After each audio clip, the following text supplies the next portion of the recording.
गाना गा लेते हैं या उपदेश दे देते हैं, वो सब नष्ट भ्रष्ट हो जाता है। लेकिन सुनने वालों को मैं कहूंगी कि यदि आप सहन करते हैं तो आप किसी की कटु बात सुन नहीं रहे, कर्म की निर्जरा तो कर रहे हैं, सहनशाह बन जाते हैं और सहनशाह बन करके अपने जीवन के अंदर बड़प्पन प्राप्त कर लेते हैं। कभी आप देख लो, 4 जने बैठे हैं और कोई किसी को गाली दे रहा है, तो गाली देने वाले को लोग अच्छा कहते हैं या गाली सुनने वाले को? आप बताओ। गाली देने वाले को अच्छा कहते हैं ना? नहीं, गाली सुनने वाले को अच्छा कहते हैं। देखो, इसने बेचारे ने सुन लिया, कोई उत्तर नहीं दिया, और ये है कि 10 लक्षण पर्व को भी नहीं छोड़ते और उसमें भी एक दूसरे के प्रति कितना ईर्ष्या भाव दिखाते हैं, क्रोध दिखाते हैं, मान का प्रदर्शन करते हैं। तो ऐसे में ना तो वो किसी दूसरे के लिए अच्छा बन सकता है और ना अपने लिए, अपने को कभी वो माफ नहीं कर सकता। जो कर्म बंद कर लिया वो उसे तो भोगना ही पड़ेगा। तो भव्यात्माओं, इन सूत्रों को श्रवण करते करते आपको आचार्य उमा स्वामी के प्रति महान कृतज्ञ होना पड़ेगा कि उन्होंने हमारा कितना बड़ा उपकार किया, कि जिसके कारण एक एक सूत्र के अंदर कितना भाव भर दिया। अब आप देखो, 7 तत्वों में से उन्होंने प्रथम से लेकर 4 अध्याय तक जीव तत्व को बताया, 5वें अध्याय में अजीव तत्व को, 6ठे और 7वें में आश्रव को, 8वें में बंध तत्व को, और अब 9वें में क्या करेंगे? संवर और निर्जरा, इन 2 तत्वों को बताएंगे कि भव्यात्मन आपने आते हुए कर्मों को बंद किया है, उनके साथ मैत्री की है, उन कर्मों को कैसे रोको? जो आ गए सो आ गए, लेकिन आगे नए कर्म ना आने पाए उसको कैसे रोकेंगे आप? और नहीं आने देंगे तभी जा करके आपके अंदर संवर होगा। तो जरा एक बार बोल लो, आचार्य उमा स्वामी, आचार्य उमा स्वामी, जिन श्रुति के पारगामी, जिन श्रुति के पारगामी, हमको बतलाते हैं, तत्वार्थ सिखाते हैं, हमको बतलाते हैं, तत्वार्थ सिखाते हैं। निज आत्म तत्व जानो, निज आत्म तत्व जानो, परमात्म पहचानो, परमात्म पहचानो, यही सार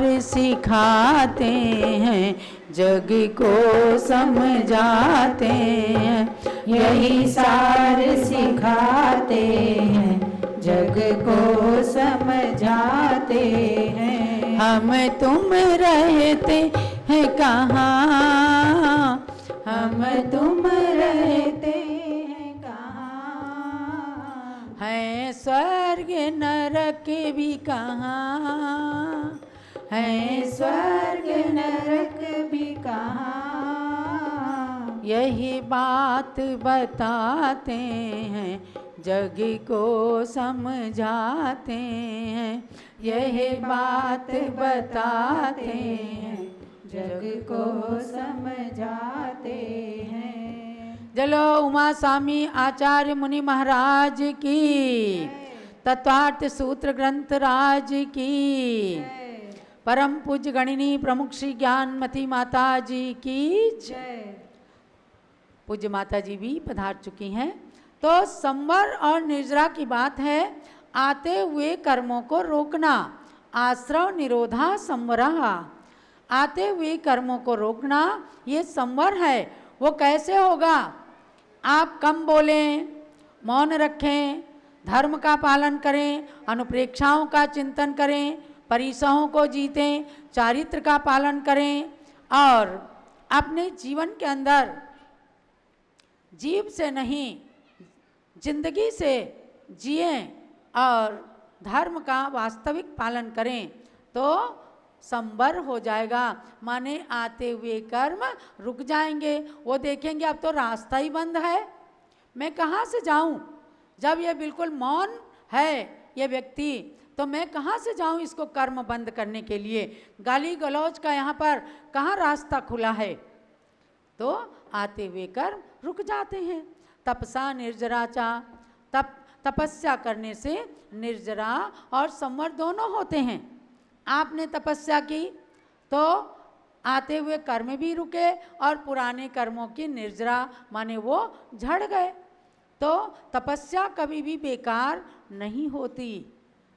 सम्यक योग निग्रह गुप्ति, सम्यक प्रकार से भली प्रकार से योगों का निग्रह करना, यानी जो मन में आया बोल दिया, जो वचन में आया वो बोला, जो मन में आया वो सोचा, जो काय में मन हुआ डंडा उठा करके मार दिया सीधे।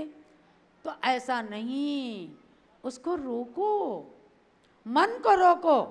जब तक मन नहीं रुकेगा, महानुभाव, आप चाहे कितने स्वच्छ कपड़े, चाहे कितने साफ कपड़े पहन लें, मन काला हुआ तो आपकी सुंदरता भी काम नहीं आएगी। क्या किया भैया? साइड चेंज कर दिया क्या? ठीक करो माइक के साइड को। तो आपको इसीलिए बताया जा रहा है कि आप चलें तो देख सोच करके चलें, बोलें सोच समझ के बोलें, और रखें चीज़ तो देख सोच करके रखें। मल मूत्र विसर्जन करें तो देख सोच करके जीव न मरने पाएँ। ये समितियां कही गई हैं, इनको पूरी तरह से साधु पालन करते हैं, लेकिन गृहस्थ भी इन्हें आंशिक रूप में पालन कर सकते हैं। देख सो नल बह रहा है तो बह रहा है, अरे भैया आप नल को बंद करो, आप जितना पानी ज़रूरत है उतना लेकर के फिर बंद कर दो। आधा धुंध बहा जा रहा है तो पाप कमा रहे हैं आप। इसी तरह से अग्नि जल रही है तो जल रही है, तो अपने आवश्यकता के अनुसार उसका उपयोग करें, उसके पश्चात उसको बुझा दें, बंद कर दें, तो पापों का बंध कम होगा। इसी के लिए तो आलोचना पाठ पढ़ते हैं, प्रतिक्रमण करते हैं, मिच्छा में दुक्कडम कहते हैं कि एक इंद्री से लेकर 5 इंद्री तक के जीवों को यदि मेरे शब्दों से, मेरे काय की चेष्टा से, मेरे चलने फिरने से कष्ट हुआ हो तो मिच्छा में दुक्कडम, सॉरी प्लीज़, मुझे क्षमा करें। तो इतना कहने से आपके अपराध क्षमा हो जाते हैं। इसलिए 10 धर्मों का पालन करना, ये सब इसी अध्याय के अंदर कहा है। 12 अनुप्रेक्षाएं माने राजा राणा छत्रपति हातिन के असवार, मरना सबको एक दिन अपनी अपनी बार। ये 12 भावना पढ़ने की बड़ी प्राचीन परंपरा है कि क्षण भर के लिए भी इन 12 भावनाओं को पढ़ने से भी यदि वैराग्य आया तो उस समय आपके पुराने कर्म निर्जीर्ण हो गए, झड़ गए। और परिसहों को सहन करें, यानी संवर के मार्ग से च्युत ना होने के लिए और कर्मों की निर्जरा के लिए 22 परिसय कहे गए हैं। भूख लगे तो भी उसको रोकना। भाई देखो आप लोग रोक रहे हो कि नहीं? घर के अंदर तो जब भूख लगे, जब प्यास लगे तो खूब खाते पीते थे। अब आपको यहाँ पर 2 ही बार मिलता है, तो आपको उसमें संतोष है कि नहीं? अब आप कहते हो याद भी नहीं आती तीसरी बार, तो क्या है? ये परिसय को सहन करना है। तो 22 प्रकार की क्षुधा, तृषा, शीत, उष्ण, ये सब 22 परिसय कही गई हैं, उनको सहन करना।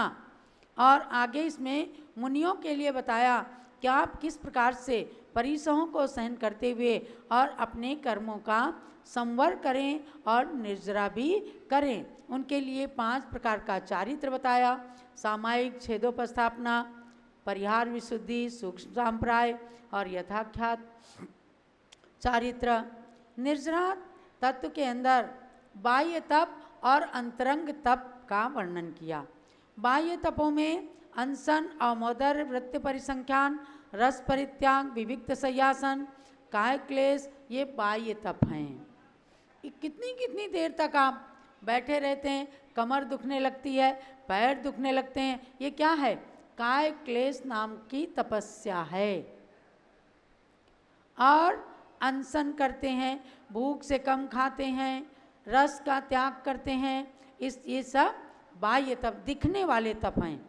और अभ्यंतर तप प्रायश्चित, विनय, वैयावृत्य, स्वाध्याय, वित्सर्ग, ध्यान, ये सब अंतरंग तप हैं। देखो कोई दोष हुआ, गुरु से एकदम बालक के समान मन खोल करके गलती कह करके प्रायश्चित ले लिया, एकदम मन शुद्ध हो जाता है। हमारे पास में महिलाएं आती हैं जो कभी कितने पुराने 20 साल पहले अगर उनसे कोई भूल से भी पाप हो गया है, आज उन्हें बोध आया है, आती हैं, कहती हैं माता जी हमें किसी प्रकार से आप प्रायश्चित दिला दें, मन के अंदर विकल्प रहता है। और जब उन्हें मैं प्रायश्चित दिला देती हूँ पूज्य बड़ी माता के पास, उनका मन एकदम शुद्ध हो जाता है, पवित्र हो जाता है। ये प्रायश्चित है। विनय, अरे विनय को देखो, तप कहाँ, विनय करें, बड़ों की विनय करें। आ रहे हैं गुरु, खड़े हो गए, शास्त्र का विनय करें, गुरु की वैयावृत्ति करें। और सबसे बड़ी विनय है उनके अनुकूल प्रवृत्ति करना, चलना।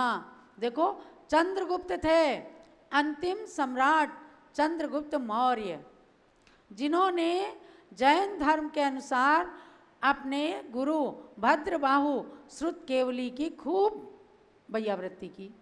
जब उत्तर से दक्षिण की ओर भद्रबाहु महाराज जाने लग गए, तमाम शिष्य उत्तर में रह गए, लेकिन चंद्रगुप्त उनके साथ चले गए। और वो जा करके एक जंगल में तपस्या कर रहे थे। और चंद्रगुप्त से बोले, तुम यहाँ आ तो गए हो, इस जंगल में कोई आहार देने वाला नहीं मिलेगा? बोले गुरुदेव मेरे भाग्य में होगा, आहार मिलेगा। गुरु ने अगले दिन कहा, जाओ चंद्रगुप्त, चर्या करो, तुम्हारे पुण्य होगा तो मिलेगा। गए चंद्रगुप्त आहार करने के लिए, देखते हैं निर्जन जंगल है, एक पेड़ के नीचे भोजन बना हुआ रखा है, वहाँ कोई नहीं है। अब साधु अपने आप भोजन लेके खाते कैसे? वापिस चले आए। तत्वासूत्र ही तो है, नहीं वही हो रहा है। और चले आए, गुरु से बता दिया। अगले दिन गुरु ने फिर आज्ञा दी, जाओ। अगले दिन गए, देखा भोजन बना करके एक महिला अकेली है, वहाँ कोई नहीं, पड़गाहन कर रही है। बोले मैं अकेली महिला के पास भोजन कैसे ग्रहण करूं? वापिस आ गए। गुरु ने कहा तुमने उचित किया। अगले दिन गए, सारा नगर बसा हुआ था और लोग अत्र तिष्ठ आहार जल शुद्ध है आवाज़ लगा रहे थे। और आहार मिला, नवधा भक्ति के साथ आहार करके आ गए। धीरे धीरे करके इसी तरह आहार चलता रहा। गुरुदेव की समाधि हो गई, उसके बाद भी चरणों की सेवा करते रहे। एक बार उनका बिछड़ा हुआ संग आया और वो भी आहार को गया, और उनमें से एक मुनिराज अपना कमंडल भूल आए। और जब दिन में जाके देखते हैं तो एक पेड़ पर कमंडल टंगा हुआ है और वो तो निर्जन वन है। सबने जान लिया कि चंद्रगुप्त की गुरु भक्ति से देवताओं ने आकर के इन्हें आहार कराया, नगर बसा करके, मनुष्य का रूप धारण करके। तब चंद्रगुप्त को कहा, चंद्रगुप्त जी ने प्रायश्चित लिया, क्योंकि मुनि जन देवताओं के हाथ से आहार नहीं लेते हैं। ये तो एक हुई अलग बात, लेकिन उनकी विनय से, उनकी वैयावृत्ति से, उनकी गुरु भक्ति से, समर्पण से देवों के आसन कंपायमान हो गए कि आगे से कोई गुरु भक्ति नहीं करेगा, हमें जा करके इनको आहार कराना है। तो मनुष्य का वेश धारण करके वो आहार करा रहे थे। ये विनय तप की बात मैं बता रही हूँ, जो हमें दिखता नहीं है, लेकिन समर्पण करके जो विनय की जाती है उसका फल बहुत बड़ा होता है। तो महानुभाव, ऐसे आभ्यंतर तप के अंदर विनय नाम का तप है। 6 आभ्यंतर तप हैं, इनके बारे में वर्णन किया है। प्रायश्चित के वर्णन है। ज्ञान दर्शन चारित्र उपचारा, ये है ज्ञान का विनय करें, दर्शन का विनय करें, चारित्र का विनय करें, उपचार विनय, घर के अंदर बहू सासू का विनय करे, पुत्र पिता का विनय करें, बच्चे बड़ों का विनय करें और बड़े लोग छोटों को भी औपचारिक रूप से उनकी भी बातों का आदर करें ताकि पारस्परिक प्रेम बना रहे। वैयावृत्ति के भी भेद बताए हैं। स्वाध्याय के भेद हैं वाचना, प्रच्छना, अनुप्रेक्षा, आमनाय, धर्मोपदेश, ये स्वाध्याय के भेद हैं। अभी कौन सा स्वाध्याय चल रहा है? वाचना। धर्मोपदेश, सूत्रों का वाचन कर रही हूँ, जिसकी डिटेल बता रही हूँ। तो आपका ये स्वाध्याय तब चल रहा है, इसमें वाचना और धर्मोपदेश नाम का स्वाध्याय आप कर रहे हैं। ऐसे ही आगे तपस्या के ध्यान के भेद बताए हैं। आर्त ध्यान, रौद्र ध्यान, धर्म ध्यान, शुक्ल ध्यान, ये 4 ध्यान होते हैं। आप लोग यहाँ सवेरे सवेरे जो लोग इस परिसर में हैं, एक उषा वंदना सुनते होंगे। उठो भव्य खिल रही है उषा, तीर्थ वंदना स्तवन करो, आर्त रौद्र दुर ध्यान छोड़कर श्री जिनवर का ध्यान करो। सुनते हो कि नहीं? त्यागी भवन से बहन जी बोलती हैं कि भव्यात्मन उषा खिल रही है, सवेरा हो रहा है, तो उस प्रकाश में अपने आर्त रौद्र ध्यान रूपी अंधकार को विसर्जित करके और जिनेंद्र भगवान के दर्शन करके और उनके चरणों का ध्यान करो, माने ज्ञान के प्रकाश में आ जाओ। तो ऐसे आर्त रौद्र ध्यान को छोड़कर आज हम धर्म ध्यान में तत्पर हों। आगे जाकर कभी शुक्ल ध्यान होगा तो मोक्ष की प्राप्ति हो जाएगी। इसलिए सूत्र में कहा परे मोक्ष हेतु। परे माने पीछे के जो 2 ध्यान हैं, धर्म ध्यान और शुक्ल ध्यान, इनसे मोक्ष मिलता है। ये मोक्ष ले जाने में निमित्त हैं। कोई आर्त ध्यान करे, रौद्र ध्यान करे, उससे कभी भी मोक्ष मिलने वाला नहीं है। और वेदनायाश्च, योग जनित पीड़ा का निरंतर चिंतन करना वेदनाजन्य नाम का आर्त ध्यान है। मैं कैसे क्या उपाय करूं, मेरी वेदना शांत हो जाए। और इसी जगह कर्म का चिंतन करना कि भाई असाता कर्म आया है, मुझे कष्ट हो रहा है, भगवान की भक्ति से असाता को साता में परिवर्तित करना है। तो आर्त रौद्र ध्यान के स्वामी का वर्णन किया और धर्म ध्यान करने वाले जो श्रावक, सदगृहस्थ और संत जन होते हैं उनके बारे में कहा। तो इन सूत्रों के अंदर आपको ये बताना है मुख्य रूप से कि निर्ग्रंथ दिगंबर मुनि जो होते हैं, संत होते हैं, ये तपस्या करके, रसों का त्याग करके, 28 मूल गुणों का पालन करके, कर्मों का संवर करते हैं। तो ये उत्तम रूप में धर्म का पालन करते हैं। और श्रावक एक देश रूप में धर्म का पालन करते हुए संवर और निर्जरा करते हैं।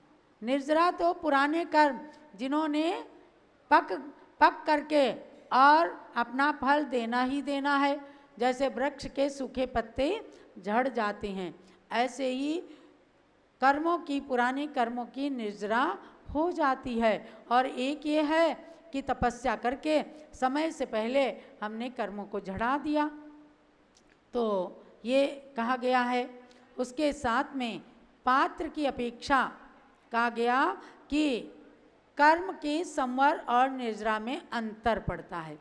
कोई सम्यक दृष्टि श्रावक है तो उसके जितने कर्मों की निर्जरा होगी उससे अधिक कर्मों की निर्जरा व्रती श्रावक के होगी, उससे अधिक कर्म की निर्जरा 6ठे 7वें गुणस्थान वर्ती मुनियों को होगी, उससे अधिक कर्म की निर्जरा जो शुक्ल ध्यानी मुनि है, श्रावक उसमें श्रेणी में चढ़ रहे हैं उनकी होगी, छपक श्रेणी पर चढ़ने वालों की और अधिक निर्जरा होगी, और सबसे अधिक निर्जरा जिनेंद्र भगवान के यानी 12वें 13वें गुणस्थान वर्ती भगवान के। 12वें गुणस्थान का तो काल ही बहुत छोटा है, मोह को क्षीण किया और 3 और कर्म चले गए, ज्ञानावरण, दर्शनावरण और अंतराय कर्म, 4 घातिया कर्मों का नाश कर दिया। और उसके बाद 13वें गुणस्थान में अरहंत अवस्था को प्राप्त कर लिया।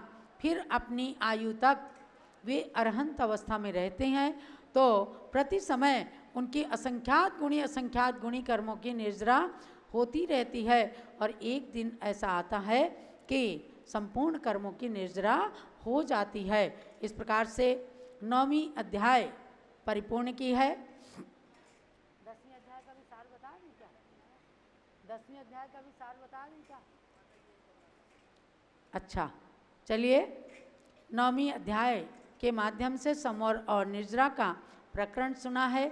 10वीं अध्याय में मोक्ष तत्व का वर्णन किया गया है, जो सबसे छोटी होकर के भी सबसे अधिक महत्वपूर्ण है। और उसमें ये बताया कि 3 लोक के ऊपर कोई भी अनंत शक्तिमान आत्मा भी नहीं जा सकता।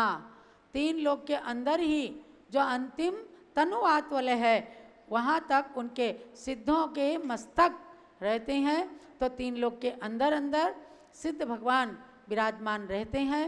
और धर्मास्तिकाया भावात, आगे चूँकि धर्म द्रव्य धर्मास्तिकाय का अभाव रहता है, अलोकाकाश होता है, इसलिए वहाँ अनंत शक्तिमान जीवात्मा भी जा नहीं सकता। इस मोक्ष तत्व का वर्णन सुन करके इति तत्वार्थादिगमे मोक्ष शास्त्रे 10वां अध्याय समाप्ता। कल समय मिला तो हम आपको इसके सूत्र पढ़ करके बताएंगे। अब आज एक छोटी सी पुस्तक का यहाँ विमोचन होना है। छोटी है लेकिन बहुत सार गर्भित है। ज्ञानमती माता जी जो कहती हैं सुदम में आउस संतो, इस किताब का नाम भी दिया है सुदम में आउस संतो। अभी केवल 2-3 किताबें ये कंप्यूटर से निकल करके आई हैं। ये जब छप करके आएगी तो हम आप लोगों के हाथों तक भी इसे पहुंचाएंगे। इसके अंदर पूज्य माता जी ने प्रतिक्रमण ग्रंथत्रयी, 6 खंडागम, आदि पुराण, इन ग्रंथों के आधार से गौतम स्वामी के वचनों को सार्थक किया। इसका विमोचन आइए कैलाश चंदन सराफ जो निरंतर पूज्य माता के मुख से अच्छी अच्छी बातों को सुनते हैं, सदगृहस्थ धर्म का पालन करते हैं, आ करके इस ग्रंथ का विमोचन करके और पूज्य माता जी के कर कमलों में भेंट करेंगे। आ जाएं पंडित अकलंक जी, आइए विमोचन कराइए।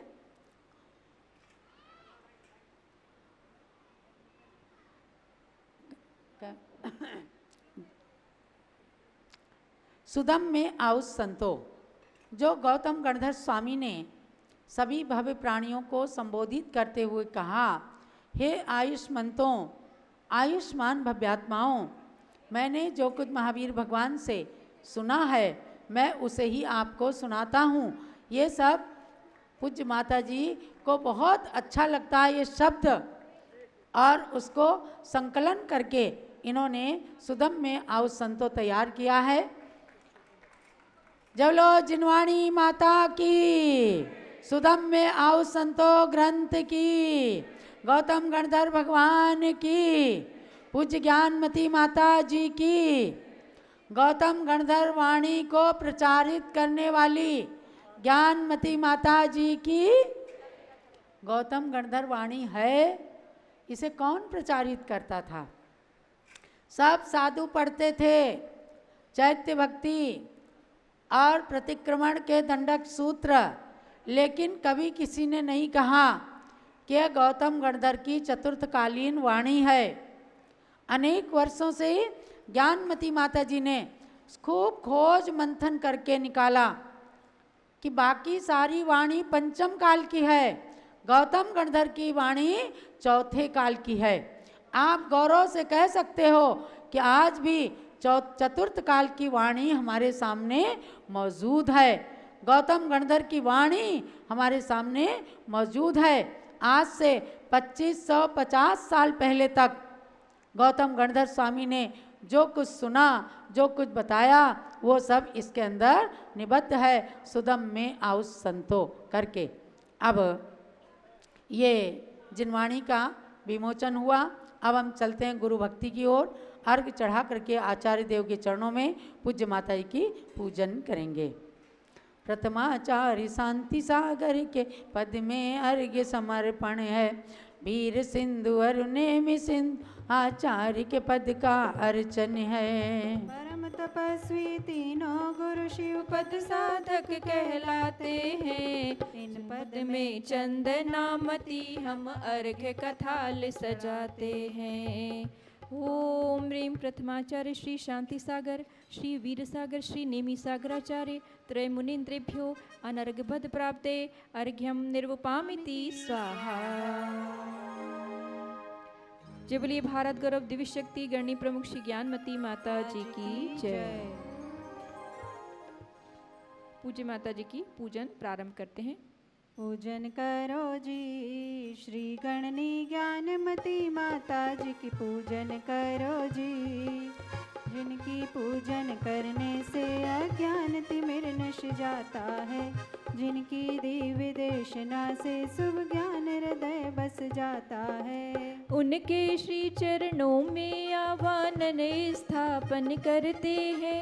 सन्निधिकरण विधि पूर्वक पुष्पांजलि अर्पित करते हैं। पुष्पांजलि अर्पित करते हैं। पूजन करो जी श्री गणनी ज्ञानमती माता जी की पूजन करो जी। ओम ह्रीं भारत गौरव दिव्य शक्ति गणनी प्रमुख श्री ज्ञानमती माता अत्र अवतरवतर संभोषटावाननम अत्र तिष्ठ तिष्ठ स्थापनम अत्र मम सन्निहितो भव भव षट सन्निधिकरणम स्थापनम। ज्ञानमती जी नाम तुम्हारा ज्ञान सरित अवगाहन है। तेरी पावन प्रतिभा